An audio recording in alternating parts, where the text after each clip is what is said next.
Notice. The Honourable Leader of the Opposition. Mr Speaker, my question is to the Prime Minister.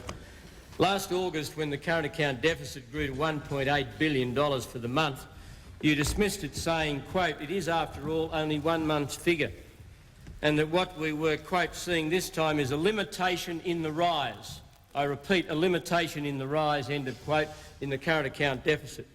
Given that since then the current account deficit has risen to the highest monthly and 3 monthly levels ever recorded, and given that 6 of the last 7 monthly results have been above $2 billion, do you seriously still suggest that we are seeing a limitation in the rise, to use your own words, and will you continue to dismiss each new record as just 1 month's figures? The Honourable Prime Minister. Speaker, I thought the Treasurer made the government's position very clear about this when we announced the mid-year review and said what we thought the influences on the current account would be. So, I mean, going to some number and quoting that, after indeed the Treasurer has actually given a considered view by the Treasury, the government, our forecasters, and made that a public view in the mid-year review, I think answers the point. But the underlying point is that the current account deficit is up, in part because of the very strong rise in the capital goods components. Just listen for a second. You might learn something. I know. Prime Minister. Once you get past dollar sweets and a few simple nostrils about Prime Minister might just wait for a minute. About master and servant relationships. The question time will not degenerate into an opportunity for people to constantly interject. The Prime Minister has been asked a question by the Leader of the Opposition, who I think is trying to listen to the answer. The Prime Minister. Mr Speaker, capital goods are up 23% in the first 7 months of the year. Now, a primary requirement for this economy is to be able to produce goods and services. We don't have huge capital goods producer goods industries. All of these, whether they be mainframe computers or digitally operated machine tools, they come from the large industrial economies where the economies of scales can see development of these industries. The member for Ryan. But we need them to add to our capital stock to be able to produce more goods and services.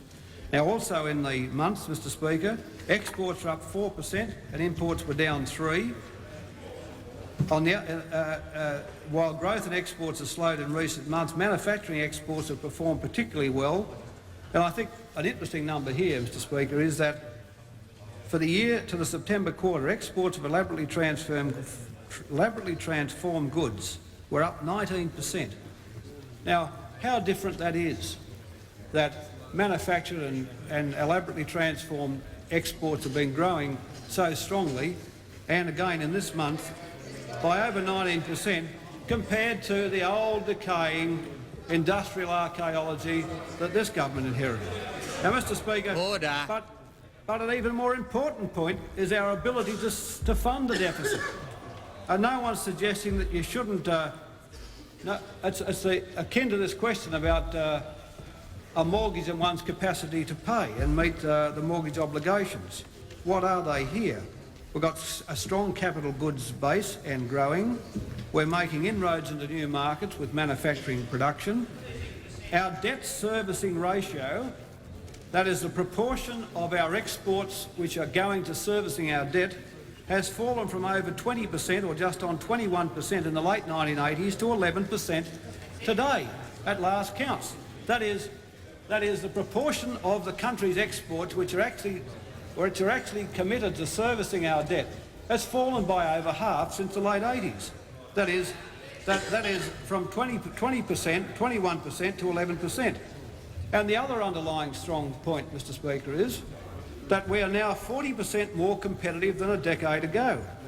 So if you add that up, that continuing competitiveness, that is the low inflation and the high productivity, the very large real depreciation of the exchange rate over the last 6 or 8 years, the growth in manufacturing and manufactured exports, the growth in exports as a proportion of GDP from 14 to 21%, and the decline in the debt service component from 21 to 11 are unambiguously ball points about Australia's capacity to service its debt. And I think another point worth making, Mr Speaker, in the latest bulletin of the Australian Bureau of Statistics measuring Australia, it looks at our debt, and it looks at which it shows as being of the order of about 160 billion in terms of net debt. But what it also shows is something we never hear from the opposition: Australian investment abroad, 120 billion. And of the 120 billion... Order. When... Member for Mitchell. Mr Speaker, yes, well, let me explain to you that every dollar... Let me Deputy Leader of the Opposition. For those of you who don't understand. The Deputy Leader of the Opposition. Every dollar that's been invested abroad by Australians, yes, for debt, understand? Mr Speaker... The Deputy Leader of the Opposition Every dollar that's been invested abroad by Australians has been borrowed on the current account. Now, if we take from that 120 billion of Australian assets abroad and take out of the Reserve Bank's assets abroad, that's official reserve assets, there's about 80 billion of private investment abroad that's happened since this government removed exchange controls from 1983-84. There was no investment abroad before 1983-84. Has risen from virtually nothing to $80 billion, from nothing to $80 billion by the current year. Now, Mr Speaker, let me give them the simple numbers. If that $80 billion had not been invested offshore, it would have had a huge impact on the net debt. Maybe not from 160 to 80, but certainly of that order. Certainly of that order. Now, Mr Speaker, why do Australian firms invest abroad? Why is Boral the largest brick and tile manufacturer in the United States? I warn the Deputy Leader of the Opposition. I again say to those on my left, particularly on the question of interjecting, I remind you of Standing Order 55, the Prime Minister. Mr Speaker, the statistician says Australia's investment in foreign countries for a variety of... Well, the member for McKellar, I warn her about her constant interjection as well.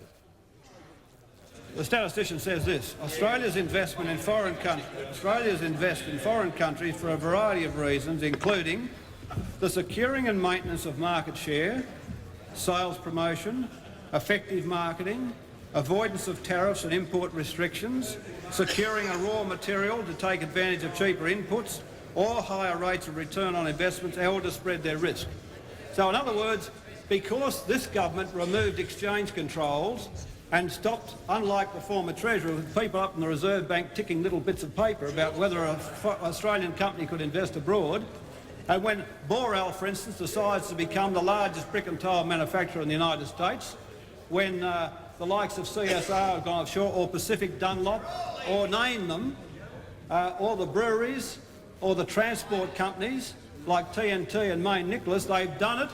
They've done it, Mr Speaker, because they believe it's in the long-run interest of their business to get behind these tariff barriers and into these markets when they've come to the end of their market share in Australia. In other words, what the Coalition would have us say to Australian business leaders: don't you invest abroad so you can reduce the foreign debt. In other words, how dare you put $80 billion worth of assets offshore and give us $160 billion of net debt? Why didn't you keep all your investments at home and only give us $80 billion of net debt?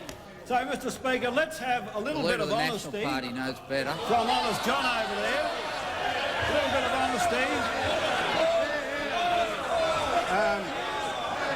about Australian investment abroad. The House will come to order. Mr Speaker, The House will come to order. Just so, Mr Speaker, the Leader of the Opposition can't prattle his nonsense and say, well, I never realised that point, when he goes around doing his stint on the radios.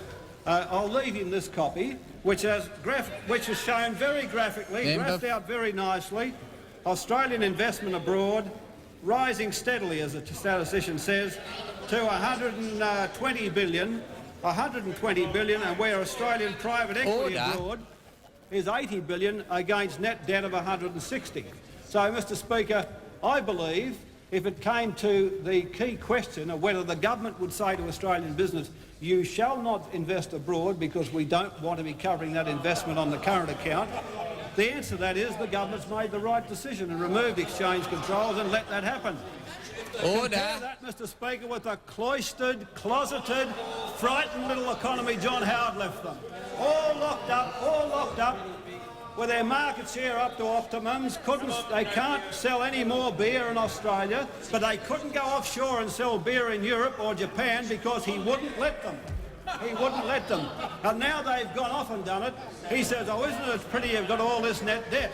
Order. Oh, you're going to add to our sum total of the knowledge, member are for you? Flinders on a point of order. I tell you what, mate, it wouldn't take much to add to your sum total of The knowledge. member for Flinders on a point of order. Yes, Mr Speaker, I draw you to previous rulings of previous speakers which have required ministers to be relatively concise in their answers. Now, the Prime Minister's been speaking for 11 minutes. He has well and truly moved off the substance of the question, and you ought to exercise the authority in your office to require ministers to at least contain their answers to a reasonable length. Order. The honourable member for Flinders knows that the chair does not have a capacity to limit answers, and I won't refer him to comments that have been made. The Prime Minister has been entirely relevant to the question that was asked, but I would invite him to wind up.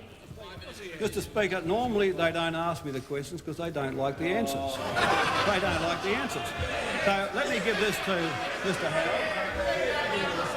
Have a little look.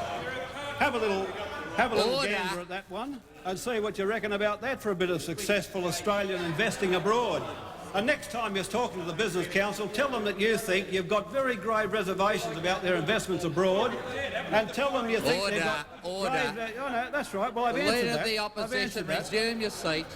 Resume your seat. The Prime Minister has the call. So when he goes to the Business Council next time, tell him he thinks, in his view, they shouldn't invest abroad because they're adding to our national debt, stock of national debt, and he thinks it's a bad thing. If he doesn't take that view, let him at least include Australian assets abroad when he looks at net debt abroad. The Honourable Leader of the National Party. I would invite the Prime Minister to table the notes he's quoting from, and I would seek leave to table this foreign debt chart showing the true position on the matter. Is the Prime Minister quoting from private notes? Prime Minister, you're quoting from private notes? Mr Speaker, they are, Mr Speaker, but if it'll bring Tim up the learning curve, he's welcome to them. And I seek leave. And is leave granted for... Is leave granted for the table? Why not? Why not? Leave is Very not clear granted. The Honourable Member for Patterson. Thank you, Mr Speaker. My question is to the Treasurer. Is the Treasurer aware of claims made yesterday after the release of the January housing approval figures that the housing industry has been closed down? Is this an accurate reflection of the current state of the housing industry? Thank you. The Honourable Treasurer. As the Speaker, responsible member for Patterson, I can say I am aware of some statements made yesterday by the Shadow Treasurer. In speaking on ABC Radio, he said, talking about the housing sector, and basically it's been closed down in terms of activity. Closed down in terms of activity. And Mr Speaker, what he was talking about was the release of the January approvals figures, which showed a decline of some 9.7% seasonally adjusted in that month. Now, what we see, Mr Speaker, with those figures is quite a bit of fluctuation month by month, even though they're seasonally